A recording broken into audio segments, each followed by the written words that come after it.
India एक अजीबोगरीब देश है जहां परंपरा और आधुनिकता का अनोखा संगम है। हमारे पास पुराना ज्ञान भी है और नई टेक्नोलॉजी भी। यहाँ के युवा नई तकनीकों को तेजी से अपना रहे हैं। हमने स्पेस में रॉकेट भेजे हैं, लेकिन अभी भी बेसिक जरूरतों से जूझ रहे हैं। ये विरोधाभास हमारे विकास की कहानी का हिस्सा है।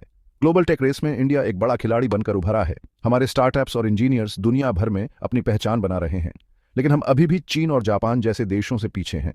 ऐसा क्यों है? क्या हम उनकी तरह तेजी से प्रगति कर सकते हैं? उनकी जर्नी से हम क्या सीख सकते हैं? उनके अनुभव हमें क्या सिखाते हैं? यह ऐसे चीन और जापान के साथ इंडिया के टेक्नोलॉजिकल गैप के पीछे के कारणों को एक्सप्लोर करेगा। हम जानेंगे कि किन कारणों से यह अंतर बना हुआ है।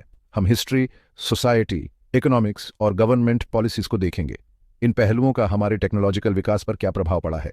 हम एजुकेशन और टेक्नोलॉजी में इन्वेस्टमेंट के महत्व पर भी चर्चा करेंगे। शिक्षा और निवेश कैसे एक देश की तकनीकी प्रगति को प्रभावित करते हैं। अंत में हम इंडिया के करंट स्टेटस और फ्यूचर पॉसिबिलिटीज की जांच करेंगे। क्या हम आने वाले समय में एक तकनीकी महाशक्ति बन सकते हैं?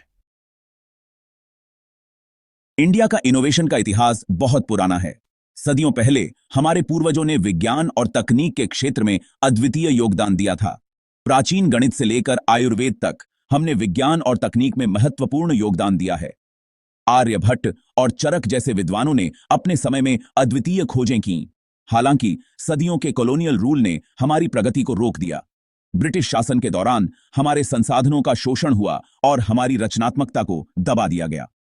हमारी एजुकेशन सिस्टम क्लर्क बनाने के लिए डिजाइन की गई थी, इनोवेटर बनाने के लिए नहीं।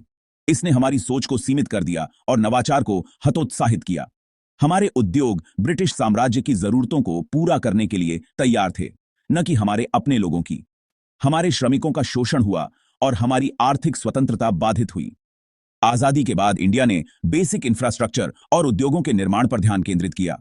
हमने अपने पैरों पर खड़े होने के लिए कड़ी मेहनत की और आत्मनिर्भरता की दिशा में कदम बढ़ाए।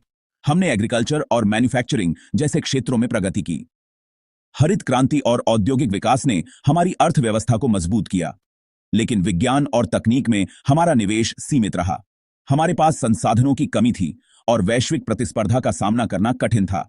यह हिस्टोरिकल बैगेज हमें पीछे खींचता रहा है, लेकिन आज हम नई ऊंचाइयों को छूने के लिए तैयार हैं। अपने अतीत से सीखते हुए भविष्य की ओर बढ़ रहे हैं।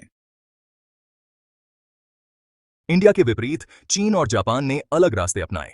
दोनों देशों ने मॉडर्नाइजेशन और इंडस्ट्रियलाइजेशन को अपनाया। चीन ने बाद में शुरुआत की, लेकिन जल्दी ही बराबरी कर ली। उन्होंने एजुकेशन, रिसर्च और डेवलपमेंट में जमकर निवेश किया। आज चीन आर्टिफिशियल इंटेलिजेंस, रिन्यूएबल एनर्जी और स्पेस एक्सप्लोरेशन जैसे क्षेत्रों में एक ग्लोबल लीडर है। जापान द्वितीय विश्व युद्ध के बाद एक टेक्नोलॉजिकल पावर हाउस के रूप में उभरा। उन्होंने इलेक्ट्रॉनिक्स, ऑटोमोबाइल्स और कंज्यूमर गुड्स पर ध्यान केंद्रित किया। टेक्नोलॉजिकल एडवांसमेंट में सरकारी नीतियों की अहम भूमिका होती है। चीन और जापान ने एक स्पष्ट दृष्टि और मजबूत समर्थन का महत्व दिखाया है। उन्होंने व्यवसायों को इनोवेट और ग्रो करने के लिए अनुकूल परिस्थितियां बनाई। उन्होंने रिसर्च इंस्टीट्यूशंस में निवेश किया और एकेडेमिया और इंडस्ट्री के बीच कोलैबोरेशन को बढ़ावा दिया। इंडिया में ब्यूरोक्रेटिक हर्डल्स और स्पष्ट नीतियों की कमी ने अक्सर प्रगति में बाधा डाली है। हमें इनोवेशन के लिए अधिक अनुकूल माहौल बनाने की जरूरत है। हमें नियमों को सरल बनाने, रिसर्च के लिए इंसेंटिव्स प्रदान करने और रिस्क लेने को प्रोत्साहित करने की आवश्यकता है। सेक्शन 5 एजुकेशन प्रगति की नींव। एजुकेशन टेक्नोलॉजिकल प्रोग्रेस की नींव है। चीन और जापान ने stem education, science, technology, engineering और मैथमेटिक्स में जमकर निवेश किया है। उन्होंने एक स्किल्ड वर्कफोर्स तैयार किया है जो ग्लोबली compete कर सकता है। इंडिया को अपनी एजुकेशन सिस्टम की क्वालिटी में सुधार करने की जरूरत है। हमें प्रैक्टिकल स्किल्स, क्रिटिकल थिंकिंग और प्रॉब्लम सॉल्विंग पर ध्यान केंद्रित करने की आवश्यकता है। हमें डिजिटल डिवाइड को भी दूर करना होगा और यह सुनिश्चित करना होगा कि सभी सिटीजन्स के पास क्वालिटी एजुकेशन तक पहुंच हो। Section 6 investment. इनोवेशन के इंजन को ईंधन देना। इन्वेस्टमेंट टेक्नोलॉजिकल एडवांसमेंट के लिए बहुत जरूरी है। चीन और जापान ने रिसर्च और डेवलपमेंट में अपने जीडीपी का एक महत्वपूर्ण हिस्सा लगातार इन्वेस्ट किया है। उन्होंने अपने टेक सेक्टर्स में फॉरेन इन्वेस्टमेंट को भी आकर्षित किया है। इंडिया को रिसर्च और डेवलपमेंट में अपना इन्वेस्टमेंट बढ़ाने की जरूरत है। स्टार्टअप्स को फंड करने के लिए हमें एक वाइब्रेंट वेंचर कैपिटल इकोसिस्टम बनाने की जरूरत है। हमें टेक्नोलॉजी ड्रिवन सेक्टर्स में फॉरेन इन्वेस्टमेंट को आकर्षित करने की भी जरूरत है। सेक्शन 7 गैप को पाटना। आगे इंडिया का रास्ता। चुनौतियों के बावजूद इंडिया में एक ग्लोबल टेक्नोलॉजी लीडर बनने की क्षमता है। हमारे पास टैलेंटेड इंजीनियर्स और एंटरप्रेन्योर्स का एक बड़ा पूल है। हमारे पास एक थ्राइविंग आईटी इंडस्ट्री और एक बढ़ता हुआ स्टार्टअप इकोसिस्टम है। चीन और जापान के साथ की खाई को पाटने के लिए इंडिया को अपनी स्ट्रेंथ्स पर ध्यान केंद्रित करने की आवश्यकता है। हमें अपने डेमोग्राफिक डिविडेंड, अपने सॉफ्टवेयर कौशल और अपनी इनोवेटिव स्पिरिट का लाभ उठाने की आवश्यकता है। हमें एक ऐसा इकोसिस्टम बनाने की जरूरत है जो क्रिएटिविटी, कोलैबोरेशन और रिस्क लेने को बढ़ावा दे। सेक्शन 8 कंक्लूजन, टेक्नोलॉजी द्वारा संचालित भविष्य। यह एक ऐसा भविष्य है जो हमारी कल्पना से परे है।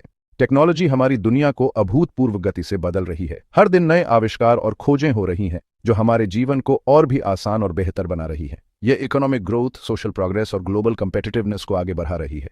टेक्नोलॉजी के माध्यम से हम नई ऊंचाइयों को छू रहे हैं और वैश्विक स्तर पर प्रतिस्पर्धा कर रहे हैं। इंडिया पीछे नहीं रह सकता। हमारे पास भी वो क्षमता और संसाधन हैं जो हमें विश्व के अग्रणी देशों की श्रेणी में ला सकते हैं। हमें दूसरे देशों के एक्सपीरियंसेस से सीखने और अपना रास्ता खुद बनाने की जरूरत है। अंतर्राष्ट्रीय सहयोग और नवाचार से हम और भी मजबूत बन सकते हैं। एजुकेशन, रिसर्च और इनोवेशन में इन्वेस्ट करके इंडिया अपनी असली क्षमता को अनलॉक कर सकता है। यह निवेश हमारे भविष्य के लिए अत्यंत महत्वपूर्ण है। हम एक ऐसा भविष्य बना सकते हैं जहां टेक्नोलॉजी हर सिटीजन को सशक्त बनाए और हमारे देश को और ऊंचाइयों तक ले जाए। स्मार्ट सिटी और उन्नत तकनीकी ढांचे से हम सबका जीवन बेहतर हो सकता है। यह सफर लंबा और चुनौतीपूर्ण हो सकता है, लेकिन मंजिल प्रयास करने लायक है। हर कदम पर हमें नई चुनौतियों का सामना करना होगा, लेकिन हमारी मेहनत और दृढ़ संकल्प हमें सफलता की ओर ले जाएगा।